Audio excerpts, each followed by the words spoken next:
আসসালামু আলাইকুম রহমতুল্লাহ। জুন ক্লোজিংয়ে বিদ্যুৎ অফিসের চুরির ঘটনা নিয়ে কথা বলতে যাচ্ছি। অনেকেরই অভিযোগ শুনতেছি এই মাসে অনেকের নাকি বৈদ্যুতিক বিল এসছে। আজকে আমারটা দেখলাম, আমার প্রত্যেক মাসে বিল আসতো দোকানের,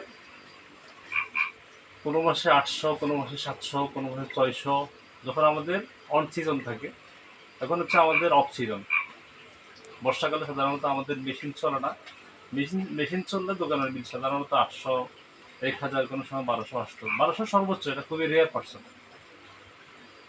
এখন এই মাসে আমার বিল আসছে 5933 টাকা।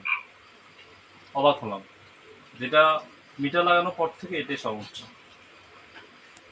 এটার জন্য আমি বিদ্যুৎ অফিসের যে রিডিংটা তুলে নেয় তাকে পাইছিলাম, তাকে জিজ্ঞেস করলাম তো ঘটনা কি। সে আমার বললো যে আমার মিটারের গোড়ায় নাকি সে আগে যায়নি, এখন যেহেতু জুন ক্লোজিং তার উপর চাপ আসছে, সে মিটারের গোড়ায় গেছে, তাই দেখছে যে রিডিং বেশি আছে, এই জন্য সে তুলে নিয়েছে। আমি জিজ্ঞেস করলাম, মানে আপনি আগে যান নাই কেন? বললো যে মানে সেখানে যেতে একটু অসুবিধা হয়। চিন্তা করছেন, হারাম সাতার দেশে গ্রেট মাসাদর বসবাস আর কি, মাসাদর রাজত্ব। আমরা তো বইঙ্গিয়া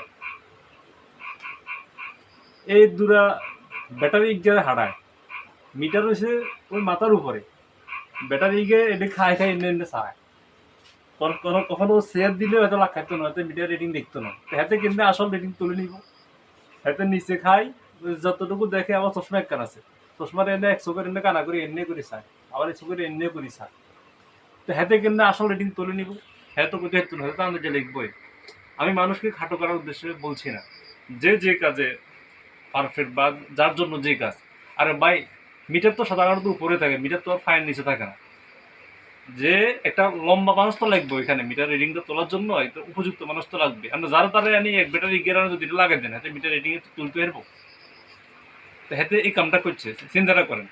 যে যে আমার যেখানে 800-1000 টাকা বা সর্বোচ্চ 1200 টাকা বিল আসে, সেখানে যদি আমার 5900 টাকা আসে, আমি কোন বুঝে কোন যুক্তিতে তাকে বিলটা দিতে একদম বলুন, এটা কোন যুক্তিতে আসে? এটা আসলে কি বৈদ্যুতিক বিল না? আমি চেক মানে এই বিদ্যুৎ অফিসে ইয়ার সাথে ফোন করে কথা বললাম, জিজ্ঞেস করলাম, তো সে এটা কোনো সহযোগ দিতে পারে না। কয় যে দেখেন, এটা আমাদের জুম ক্লোজিং, এটা দিতেই হবে। আসলে আমি এটা কেন দিব বলুন তো? সে যে আগে যায় না বা সে রিডিংটা দেখে না, এটার দোষ কি আমার? আমি তাকে বিস্তারিত বললাম, বলার পরে আসলে তর্ক করতে চাইনি। এটা তো আসলে ওদের তো একটা আলাদা রাজত্ব আছে, কারণ ওদের বিরুদ্ধে কিছু বললে বা ওদের অনিয়মের বিরুদ্ধে বললে অনেকে আবার রাগ করে, আবার পুলিশ প্রশাসন ওদের পক্ষে থাকবে, এটাই স্বাভাবিক। কারণ 24 ঘন্টার মধ্যে 12 ঘন্টা আমরা এমনি বিদ্যুৎ পাই না, তার মধ্যে কথা বললে তো এগুলো রাগ করবো, এটাই স্বাভাবিক। এখন দেখেন কি অবস্থাটা, সে 403 ইউনিট উঠেছে, অর্থাৎ প্রত্যেক মাসে আমার আগের অল্প ইউনিট আসতো, সর্বোচ্চ 500-600, অফ সিজনে আমাদের 300-400, যে মাসে আমাদের মেশিন চলতো না। আর অন্য সময় আসতো প্রায় 800-1000, এখন আসছে 5500 টাকা। এখন আপনি এক ব্যাটারি গেলে হারাইবেন, এতে আমার মিটার না চাই, এতে রিডিং তুলি যাইব কই? আবার এটা যখন আপনি অফিস থেকে চাপ দিবেন, এতে একটা আন্দাজ যে তুলিনি, আবার এটাকে 5000-6000 করবো। এই বুতুরি বিলের দায়টা আসলে কে নেবে? এটা কেন? এটা তো একটা মানে চরম লেভেলের অনিয়ম না? এটা অনেকের থেকে অভিযোগটা শুনি যে ওরা মিটারের গোড়ায় নাকি গিয়ে রিডিং দেখে না। এই যে এটা হচ্ছে বাস্তবতা, আসলেই দেখে না। আর দেখবে কোত্থেকে? ওই যে বললাম না, যা যে যে কাজের উপযুক্ত তাকে সে কাজে নিয়োগ না দিয়ে যাকে তাকে পাঠায়, রিডিংটা তুলে নেয়। ওই যে মিটার হয়েছে উপরে, হাতে এটা তো এনে এনে করি চায়, দেখে না। আবার ওই এক গেরা হাঁটায়, বুয়া এক গেরা হাঁটায়, চশমার এনে এনে করি চায়। এই অনিয়মগুলোর বিরুদ্ধে আসলে কথা বলা দরকার, এই বুথে বিল বন্ধ হওয়া দরকার।